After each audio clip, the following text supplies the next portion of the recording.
Assalamualaikum warahmatullahi wabarakatuh. Waalaikumsalam.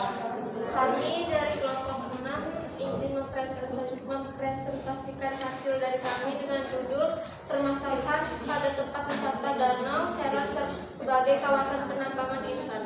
Saya sendiri Nurul Hidayah. Saya Safirina Mila. Saya Yeni.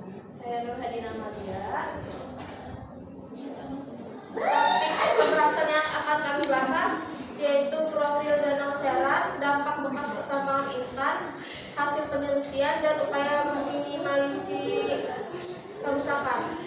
Latar belakang: Danau Seran adalah kawasan pertambangan intan milik PT Galuh Cempaka yang terletak di Kecamatan Landasan Ulin, Kota Banjarbaru, Provinsi Kalimantan Selatan. Aktivitas penambangan sudah tidak dilakukan lagi, namun lahan tersebut masih menjadi milik perusahaan penambangan hingga tahun 2034 mendatang. Danau-danau bekas tambang umumnya mengandung unsur karbon yang tinggi, pH yang rendah, dan tingginya senyawa logam sebagai besi, aluminium, dan mangan. Selain itu, kualitas air danau bekas penambangan juga dipengaruhi oleh pembusukan material organik yang ada di dasar danau. Galian tambang intan di wilayah Danau Seran memiliki dampak positif dan negatif. Dampak positifnya, akibat penggalian tambang yang terbengkalai, kawasan ini menjadi terendam air dan banyak orang yang mulai mengunjunginya sebagai tempat wisata tepi danau. Dampak negatifnya, kehadiran kegiatan wisata secara langsung maupun tidak langsung mengkontribusikan masuknya limbah cair maupun padat sehingga berdampak pada peningkatan unsur hara pada badan air. Kemudian dampak negatif lainnya, pengelolaan dan pengembangan pariwisata harus memperhatikan aspek-aspek seperti daya tarik wisata, aksesibilitas, sarana dan prasarana, serta kemasyarakatan sesuai dengan UU Nomor 10 Tahun 2009. Selain itu ada aspek lain dalam pengelolaan dan pengembangan pariwisata, yaitu kebersihan dan keamanan. Salah satu bentuk dari aspek kebersihan dan keamanan adalah dengan memperhatikan kualitas perairan. Selanjutnya, studi kasus berdasarkan hasil penelitian Kedua tahun 2023 didapatkan hasil pengukuran kualitas perairan di Danau Seran pada parameter fisika, yaitu suhu yang optimum bagi pertumbuhan fitoplankton dan zooplankton, nilai pH bernilai 3,55 untuk semua kedalaman 0 meter, 3 meter, dan 6 meter, serta tergolong ke dalam pH yang bersifat asam. Nilai kadar oksigen laut berkisar antara 7,02 sampai 7,15 mg per liter. Kandungan nitrat sebesar 0,001 kurang lebih 0,000 mg per liter yang termasuk ke dalam tingkat oligotropik atau kesuburan rendah. Kadar fosfat yaitu 0,002 kurang lebih 0,001 mg per liter. Permasalahan Danau Seran berdasarkan hasil pengujian PB, kadar PB yang didapatkan di Danau Seran yaitu 0,092 atau kurang lebih 0,013 mg per liter. Yang mana kalau melebihi kriteria mutu air kelas 2 nilai baku mutu 0,03 mg per liter menurut Peraturan Pemerintah Nomor 82 Tahun 2001 tentang pengelolaan kualitas air dan pengendalian penukaran air. Kandungan PB yang tinggi disebabkan karena adanya aktivitas manusia di perairan tersebut, mengingat Danau Seran dijadikan jalur transportasi perahu mesin yang menyebabkan bahan bakar tumpah ke perairan.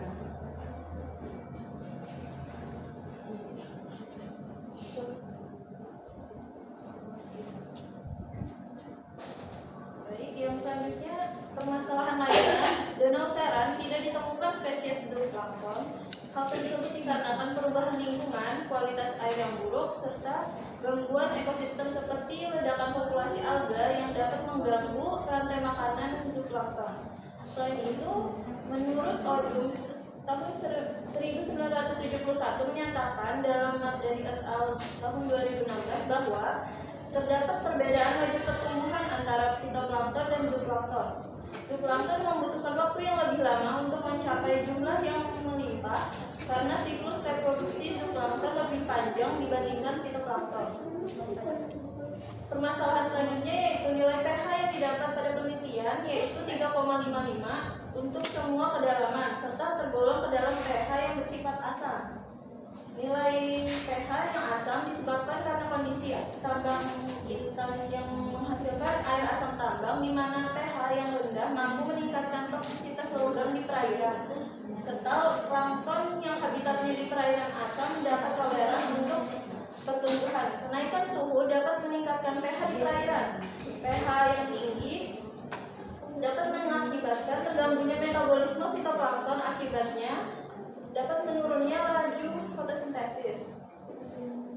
Solusi yang dapat diberikan yaitu dengan adanya dampak penambangan diharapkan kerusakan terparah akibat penambangan tersebut dapat diminimalisir. Seluruh perusahaan pertambangan di Kalimantan Selatan wajib melakukan reklamasi seluruh wilayah bekas pertambangan untuk menjaga keseimbangan ekologi. Perusahaan pertambangan juga diharapkan dapat menggunakan teknik bioremediasi untuk membuang limbah tambang yang mencemari perairan Kalimantan Selatan dengan baik. Baik, apakah ada pertanyaan?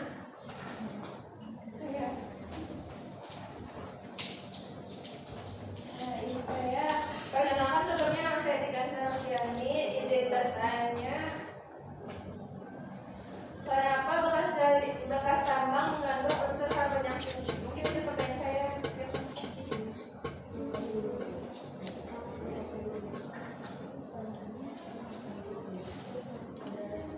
Apakah ada pertanyaan lagi? Oke, izin bertanya, tadi sudah dijelaskan bahwasanya solusi untuk galian bekas tambang itu reklamasi. Reklamasi menurut kalian, menurut kelompok kalian, bagaimana sih reklamasi yang bagus menurut kelompok kalian? Serta yang saya tahu bahwasanya reklamasi itu membutuhkan bahan ataupun pasir ataupun tanah lagi. Nah, dari manakah menurut kalian membawa yang tersebut? Apakah daripada tanah yang lain digali terus ditambahkan kepada tambang yang tadi, dan itu akan menimbulkan galian-galian selanjutnya? Mungkin itu pertanyaan saya. Terima kasih.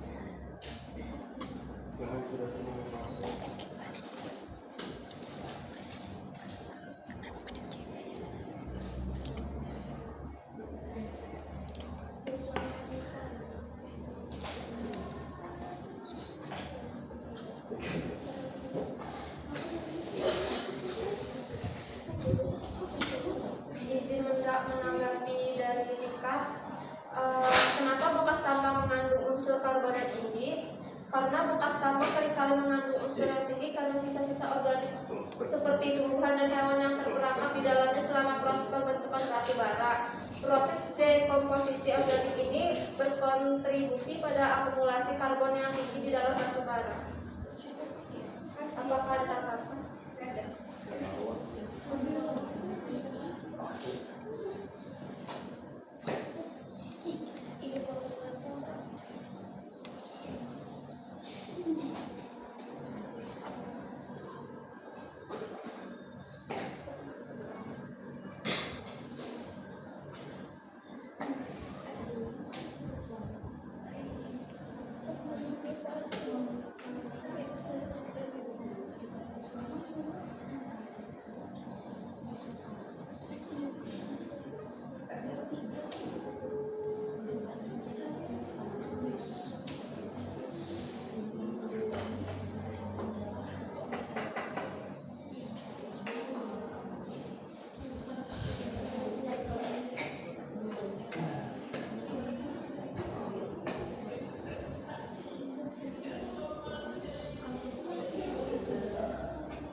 Izin bertanya kepada operator. Tadi pertanyaan dibatasi 2 menit, sekarang sudah lebih 5 menit tapi tidak dijawab-jawab. Jamnya waktu habis Pak, gimana?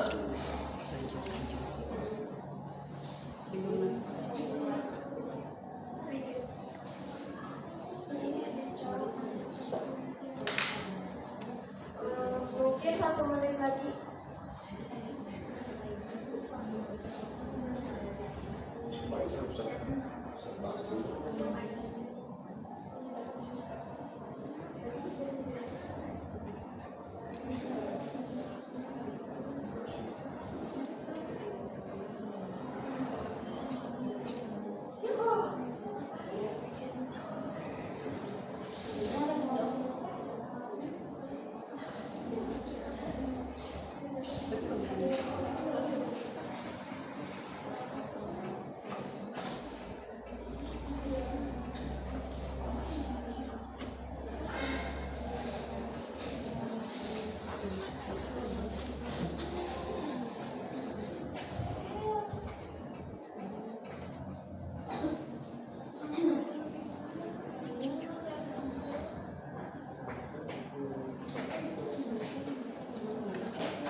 Bagaimana untuk kelompok sudah 1 menit tadi?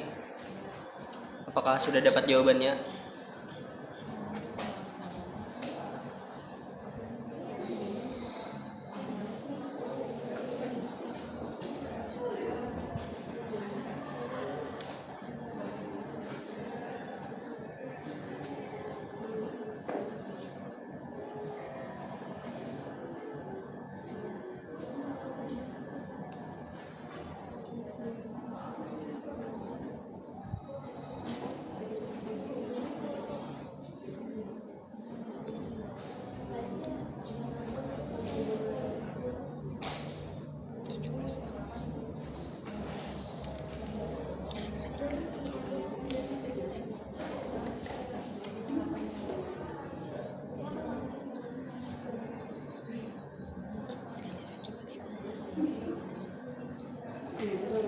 Izin menjawab pertanyaan dari saudara lagi.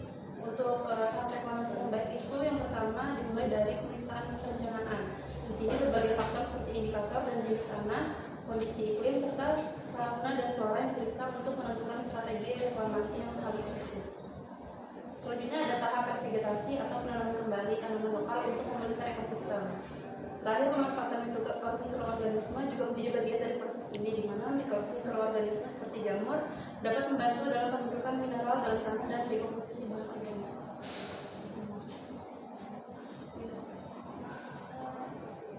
Tanah yang digunakan untuk reklamasi itu adalah tanah landfill. Hal ini agar tanah tersebut tidak mengalami perubahan bentuk atau deformasi dan perlu digali serta diperkuat dengan maksimal.